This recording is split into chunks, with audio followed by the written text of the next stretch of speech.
Hello friends and my dear student, listen to me. Today's topic active voice, active and passive voice. पिछले video में मैंने आपको वो सारे एक्टिव से पैसिव वो सारे सेंटेंस बताए, जैसे पॉजिटिव और जिन्हें हम अफर्मेटिव कहते हैं, अफर्मेटिव और नेगेटिव, इंटेरोगेटिव, वो सारे मैंने आपको बताए जो टेंस से रिलेटेड होते हैं। इसके बाद आते हैं जो इनसे बिल्कुल अलग होते हैं, वो हैं, आज मैं जो आपको बताऊंगा वो है, इन्हें बोलते हैं imperative sentence.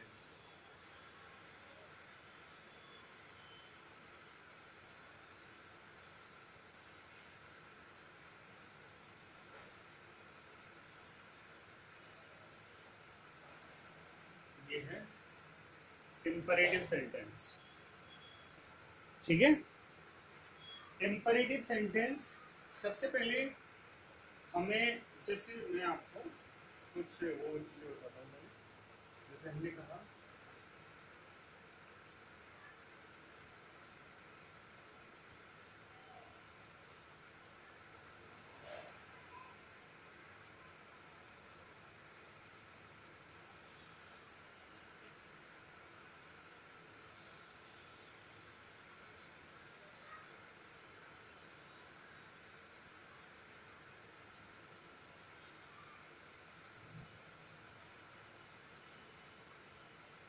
Open the door, don't do it, please help मी।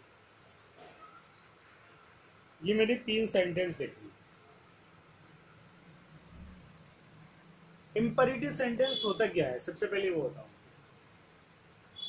जिन वाक्यों से हम ऐसे कह सकते हैं कि जिस सेंटेंस के द्वारा हमें किसी जिसे हमें किसी सेंटेंस के द्वारा आज्ञा, प्रार्थना, सलाह और सजेशन, ऐसा कुछ भाव, मतलब ऐसे कोई फीलिंग्स या उस सेंटेंस से कोई मीनिंग इस प्रकार का निकलता है, तो वो सारे सेंटेंस जितने भी होते हैं वो इम्परेटिव सेंटेंस कहलाते हैं।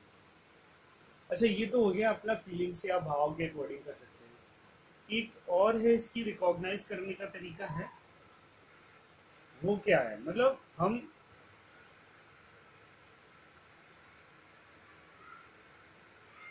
ये सब चीजें मैं आपको इसलिए बता रहा हूँ कि भाई सेंटेंस उसमें दे रखे होंगे, उसमें ये नहीं होगा कि इम्परेटिव सेंटेंस का आपको पैसे बनाना है, ऐसा लिखा हुआ नहीं आएगा।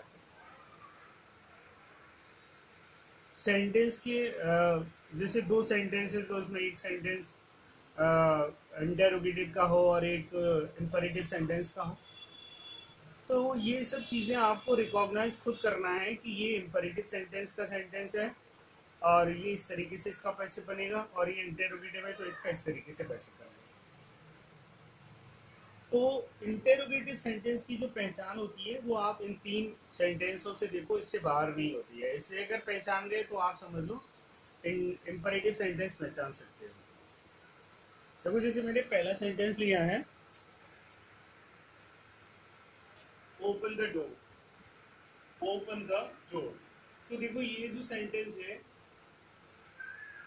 इसमें जो सब्जेक्ट होता है इंपरेटिव सेंटेंस में हाइड किया जाता है, छिपा हुआ होता है, इसमें सब्जेक्ट को शो नहीं किया जाता है। तो ये सेंटेंस हमेशा वर्ब से स्टार्ट होते हैं, वर्ब की फर्स्ट फॉर्म से स्टार्ट होता है। दूसरा, ये सेंटेंस डोंट या डू नॉट से प्रारंभ होता है। डोंट या डू नॉट का ये मतलब शॉर्ट फॉर्म है, डोंट लिख देते हैं या डू नॉट लिख देते हैं। या फिर ये सेंटेंस प्लीज या काइंडली से स्टार्ट होता है। तो जो सेंटेंस वर्ब की फर्स्ट फॉर्म डोंट या डू नॉट या प्लीज या काइंडली से स्टार्ट हो, तो वो सेंटेंस इंपरेटिव सेंटेंस होते हैं। कौन से सेंटेंस होते हैं वो? इंपरेटिव। जो सेंटेंस वर्ब की फर्स्ट फॉर्म डोंट या डू नॉट या प्लीज और काइंडली से स्टार्ट हो, तो वो इंपरेटिव सेंटेंस होते हैं। तो ये तो हो गया इनको रिकॉग्नाइज करने का तरीका कि इनको रिकॉग्नाइज कैसे करते हैं, इंपरेटिव सेंटेंस। अब इसके बाद इसका पैसे बनाने का जो फॉर्मूला है वो क्या है?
अगर कोई भी सेंटेंस इंपरेटिव सेंटेंस का, एक्टिव का सेंटेंस अगर इंपरेटिव सेंटेंस का है तो सबसे पहले लेट, उसके बाद ऑब्जेक्ट, और यदि नॉट है तो फिर उसमें नॉट, और फिर उसके बाद बी और प्लस वर्ब की थर्ड फॉर्म। सबसे पहले तो लेट लेते हैं सबसे पहले, उसके बाद ऑब्जेक्ट, उसके बाद नॉट, तो फिर बी और फिर वर्ब की थर्ड फॉर्म। अब यू आर रिक्वेस्टेड क्यों लिखा है मैंने? यदि एक्टिव वॉइस का सेंटेंस प्लीज या काइंडली से स्टार्ट हो, इससे स्टार्ट हो, प्लीज या काइंडली से स्टार्ट हो, तो उसका पैसेज जब हम बनाते हैं तो यू आर रिक्वेस्टेड टू से बनाते हैं। सबसे पहले आप लिख दोगे यू आर रिक्वेस्टेड टू, और प्लीज और काइंडली शब्दों को हटा देते हैं, रिमूव कर देते हैं, रफ कर देते हैं, मतलब हटा देते हैं उसको, और बाकी का जो सेंटेंस में वर्ड्स बनते हैं उनको टू के आगे लिख देते हैं। अगर प्लीज और काइंडली से स्टार्ट होता है तो you are requested to.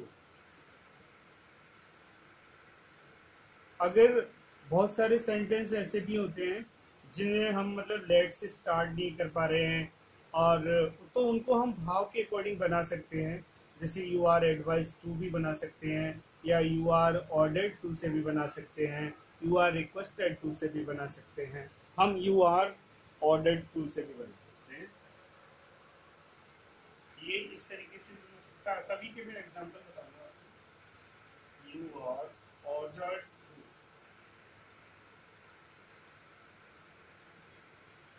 You are ordered to, इससे भी बना सकते।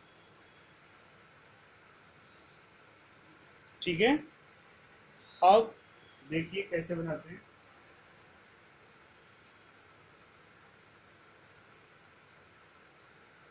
एग्जांपल देखें।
पहला है ओपन द डोर, और दूसरा है do not open the door, और तीसरा है प्लीज ओपन द डोर। ठीक है, ये तीन सेंटेंस है, और तीनों ही क्या है, इंपरेटिव सेंटेंस के बाद के हैं। तो इनका जब हम पैसे बनाएंगे तो किस तरीके से बनाएंगे देखें। सबसे पहले मैंने बताया था, सबसे पहले लेट लिखते हैं, अगर इंपरेटिव सेंटेंस का वाक्य हो तो सबसे पहले लेट लिखो, तो सबसे पहले हमने लिखा late.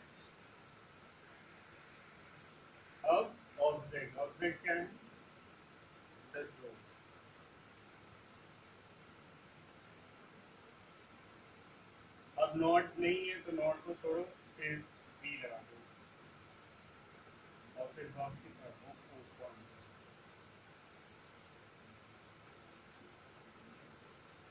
Let the door be open. ठीक है। दूसरा है जो नॉट ओपन द डोर, ये भी लेट से मिल जाएगा। Let the door not be open.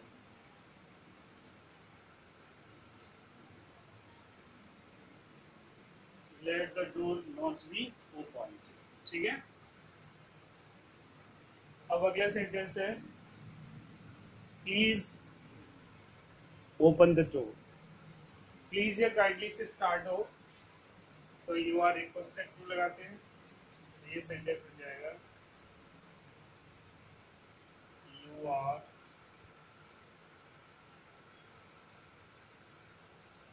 Are requested to open the door.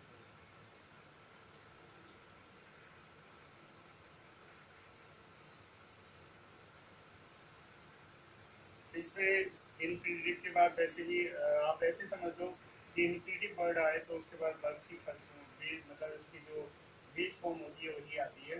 अब वैसे भी इसमें थर्ड फॉर्म लग चुकी है तो इसमें नेक्स्ट इसमें थर्ड फॉर्म का यूज नहीं किया जाएगा। ये सेंटेंस बन जाएगा you are requested to open the door. Please और काइंडली शब्द को हटा देते। इन सेंटेंसों को आप रिटन कर सकते हो। आगे बताता हूँ फिर मैं आपको। जैसे पहला है open the door, let the door be opened, do not open the door,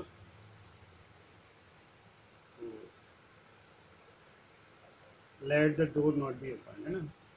अब जैसे मैं कह रहा था एडवाइज्ड वाला, जैसे हमने एक सेंटेंस लिया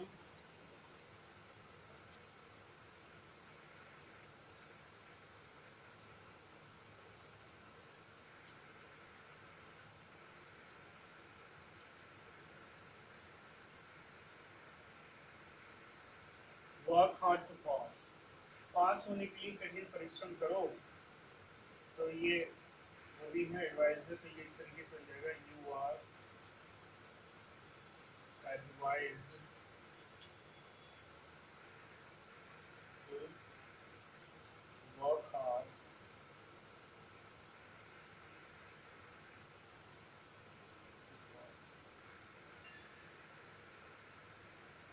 you are advised to work hard to pass। Okay, तो ये इस तरीके से हम सेंटेंस बना सकते हैं। कुछ मैं आपको इनके भी एग्जांपल देता हूँ जो आपको सॉल्व करने हैं। आप देख लो, इनको रिटेन कर लो पहले। देखिए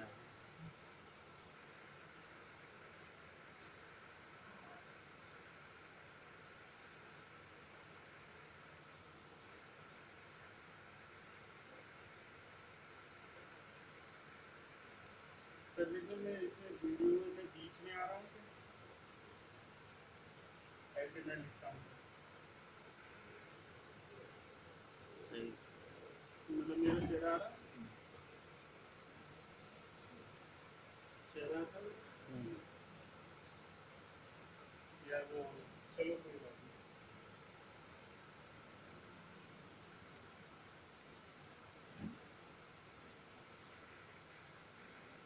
अब मैं आपको कुछ सेंटेंस देता हूँ जो वो जो आपको सॉल्व करने हैं। देखिए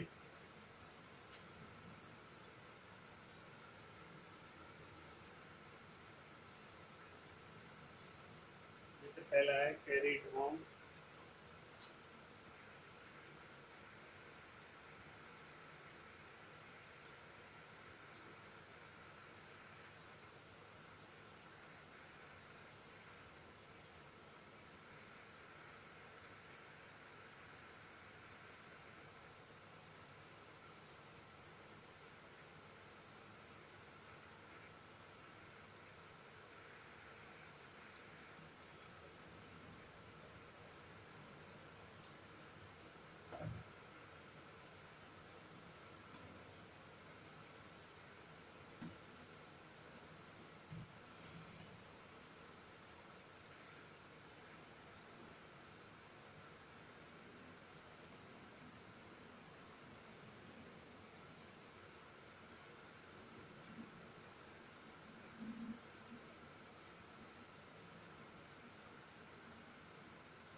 ये सेंटेंस है।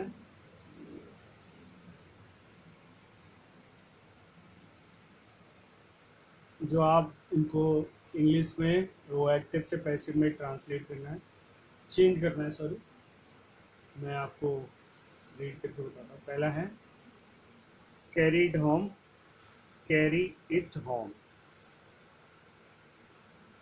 दूसरा है sing a sweet song, sing a sweet song.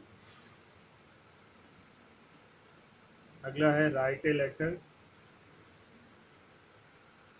और अगला है do it at once. Play a hockey match, play a hockey match. और इसके बाद है do not hate the poor,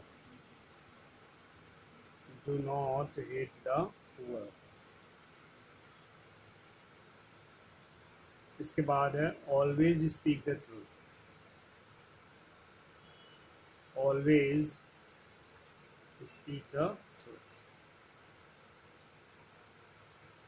और इसके बाद है do not play in the sun, do not play in the सन।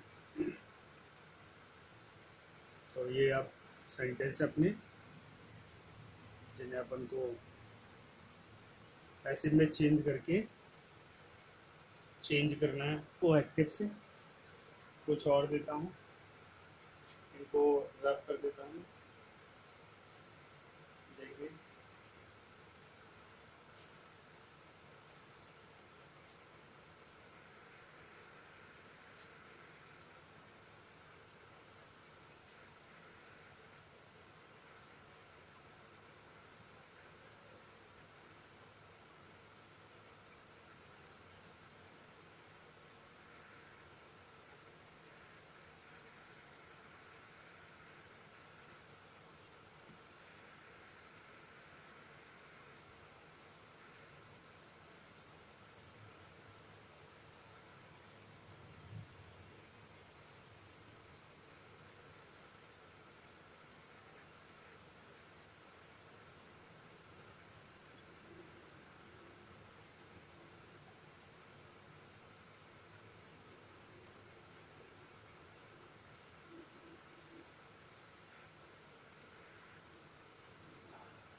देखिए ये सेंटेंस और है जो आपको करनी है। पहला है इसमें finish your task, FINISS, finish your task. दूसरा है respect the elders, ELDERS, elders. अगला है give me your book, give me your book. और इसके बाद है learn your lesson, learn your lesson. Tell me a story, tell me a story. और इसके बाद है do not write it, do not write it. Come here, please help me, और do the exercise, do the exercise. ये sentence हैं जो आपको active से पैसिव में चेंज करनी है घर से। और इस प्रकार से हमारे लगभग, हाँ इसमें मैंने एक सेंटेंस दिया है वो भी डबल ऑब्जेक्ट का है, जैसे थर्ड नंबर पे इसी पे देखो, गिव मी योर बुक। इसमें एक सेंटेंस दिया है गिव मी योर बुक।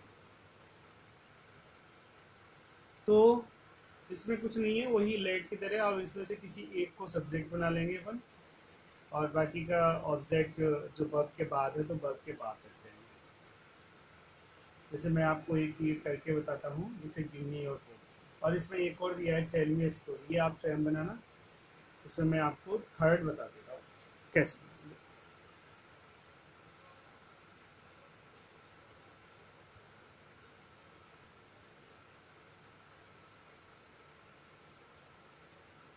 जैसे ये है गिव मी योर बुक, तो जैसे हम मान सकते हैं, यहाँ मैं दोबारा लिखता हूँ इसको।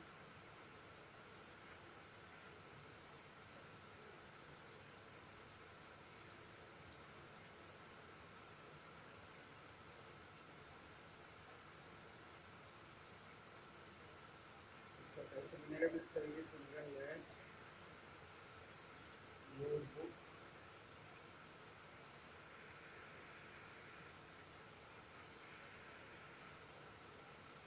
Late your book B.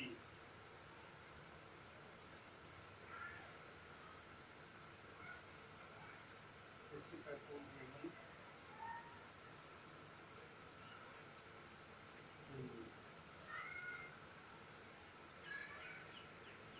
जो दूसरी तरीके से करेगा वो भी देखो कैसा बनाएंगे इसको। चाहो तो भी इसको ऐसे ही बना सकते हैं, let, sorry, let me be given,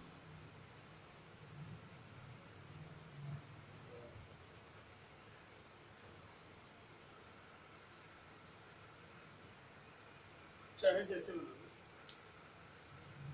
double object है इसमें भी, तो दोनों में से किसी एक से अपन एक ऑब्जेक्ट से बना सकते हैं।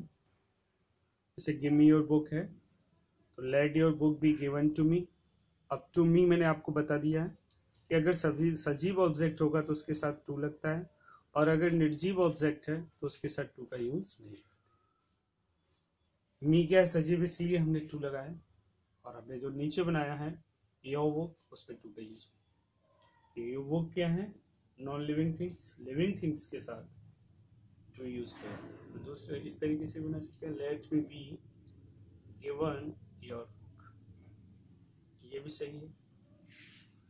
तो इस प्रकार से अपने जो पैसिव का अपना जो टॉपिक है वो कंप्लीट हो गया। इसके अपन को बोर्ड एग्जाम में 2 मार्क्स भी मिलते हैं। चार्ट का विशेष ध्यान रखना है तुम लोगों को। चार्ट अपन को आना चाहिए कि चार्ट में किस तरीके से क्या चेंज किया जाता है। प्रेजेंट का है तो उसका पैसिव किस में बनाया जाता है, पास्ट है तो पास्ट का पैसिव किस में बनाया जाता है, ये आपको स्वयं आना चाहिए। वर्ब की थर्ड फॉर्म का यूज किया जाता है इसमें, यह भी ध्यान रखना है।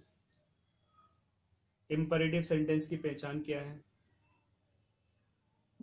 जो सेंटेंस वर्ब की फर्स्ट फॉर्म डोंट या डू नॉट या प्लीज या काइंडली से स्टार्ट होते हैं तो वो सेंटेंस इंपरेटिव सेंटेंस होते हैं। इंपरेटिव सेंटेंस का जब पैसिव बनाते हैं तो वो हमेशा हम लेट से स्टार्ट करते हैं। यदि वाक्य प्लीज या काइंडली से स्टार्ट हो रहा है तो उसका पैसिव हम यू आर रिक्वेस्टेड टू से बनाते हैं। यू आर रिक्वेस्टेड टू से उसका पैसिव। फिर भी अगर किसी बच्चे को और भी जैसे किसी टॉपिक पे प्रॉब्लम है, जैसे क्लोज अपनी मतलब ये 15 नंबर की जो ग्रामर आती है जिसमें अपने पैसिव वॉइस मॉडल 5 टॉपिक हैं जो मैं आपको बता रहा हूँ। बताओ सारे लगभग हो गए। देखो मॉडल हो गए अपने, पैसिव वॉइस हो गए अपने, नरेशन हो गए, क्लोज हो गए और वर्ब यानी कि टेंस। मतलब tense, modal, narration, active passive और क्लोज, ये अपने 5 टॉपिक हैं। 5 टॉपिक मैंने आपको कराया जिसमें मैंने पैसिव वॉइस आपको दोबारा से कराए हैं रिपीट रिविजन के तौर पे मान लो, या कुछ बच्चों के छूट गए थे इसलिए मैंने आपको दोबारा कराए। कई बच्चों के एक कॉल आए सर आप दोबारा बताओ, इसलिए मैंने आपको दोबारा भी बता दिया। फिर भी अगर प्रॉब्लम आती है तो आप बताओ, मैं फिर से आपको बताऊंगा कोई सा भी टॉपिक हो। तो इसके अपन को 15 मार्क्स मिलते हैं जो अपने कंप्लीट है। इसके बाद अब मैं आपको डेली एक पैराग्राफ, हाँ इसके बाद अब अपने लेटर मैंने छोड़ दिए थे बीच में जिसमें आपको मैंने एक फॉर्मल लेटर का एक बस क्वेश्चन कराया था।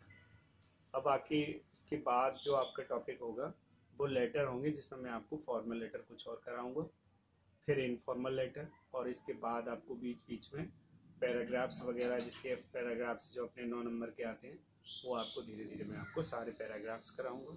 लेटर कंप्लीट होते फिर पैराग्राफ्स, उसके बाद लास्ट में फिर अपनी बुक्स रह जाएंगी, फिर मैं आपको बुक्स भी पढ़ाऊंगा। तो इस प्रकार से अपना ये पैसिव वॉइस का तो कंप्लीट हो गया टॉपिक।